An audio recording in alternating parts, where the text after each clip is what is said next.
जाएगा, हिंदवी जी जितने परसेंट में होंगे उनको मिल जाएगा, हम जितने परसेंट में तो क्या सिर्फ जाति जनगणना जैसे मुद्दों के जरिए आपको लग रहा है कि नैया पार हो जाएगी, लेकिन अपनों जो आपके रूठ रहे हैं उन्हें कैसे मनाएंगे सुनील जी? कोई नहीं रूठा। देखिए रूठा कौन है, मैं पहले तो डेवलपमेंट पे बात कर लूं।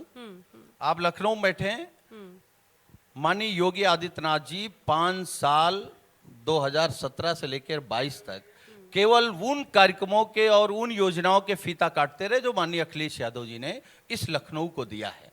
मेट्रो किसने दी? और अगर माननीय अखिलेश यादव जी ने मेट्रो चलाई तो 7 साल से बीजेपी की सरकार है, क्या 1 इंच मेट्रो आगे बढ़ी हो तो कोई बता दे? 1 इंच मेट्रो किसने बनाई? एक्सप्रेसवे आप आगरा से लखनऊ वाला देख लीजिए, और फिर इनका एक्सप्रेसवे देख लीजिए पूर्वांचल। अभी आगरा एक्सप्रेसवे पर फाइटर प्लेन इस सरकार ने उतारे हैं।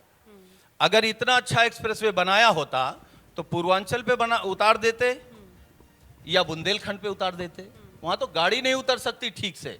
इतना भ्रष्टाचार हुआ है। और इनका जो राष्ट्रवाद है ना, वो हमारा आपका राष्ट्रवाद अलग है, भाजपा का राष्ट्रवाद अलग है।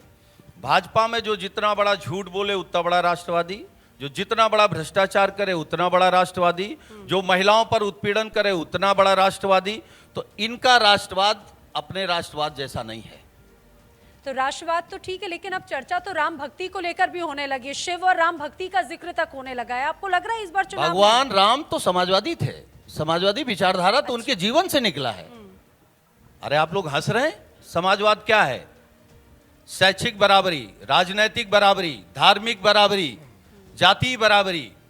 भगवान राम का पूरा जीवन आप जब पढ़ेंगे तब समझ में आएगा कि समाजवाद क्या है। यही तो लड़ाई हम लोग लड़ रहे हैं कि छुआछूत नहीं। बोल लेना आप, बीच में थोड़ा सा नहीं बोल लेना, आप पूरा बोल लेना, क्योंकि आप केवल तुलसी के राम पढ़ करके आए हैं। आप कबीर के राम पढ़िए, केवट के राम पढ़िए, सबरी के राम पढ़िए, तब समझ में आएगा कि भगवान राम का जीवन कैसा था। तो राम में भी बंटवारा हो गया क्या?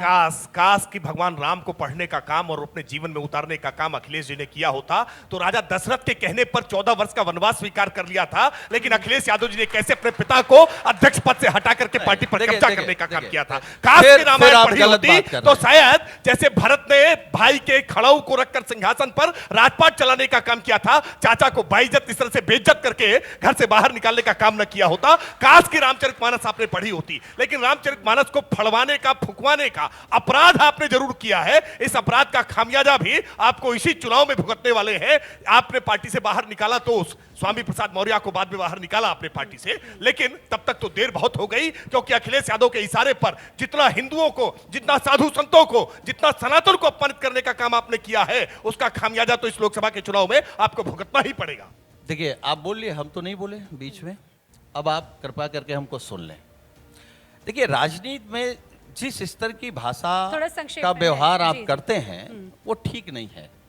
राजनीति में आप काहे डेवलपमेंट से क्यों भाग रहे हैं? आप मेट्रो के सवाल पे क्यों नहीं बात कर रहे हैं? आप लैपटॉप पे क्यों नहीं बात कर रहे हैं? नौजवानों को रोजगार मिले उस पर क्यों नहीं बात कर रहे हैं? बहन बेटियां सुरक्षित रहें उस पर क्यों नहीं बात कर रहे हैं? देखिए हम एक बात कहते हैं, हम आपसे बड़े हिंदू हैं, आपसे ज्यादा भक्ति करते हैं, लेकिन हम भक्ति हमारा निजी विषय है। हम किस धर्म के हैं, धर्म को मानते हमारा निजी विषय है। राजनीति को धर्म से नहीं जोड़ते हैं।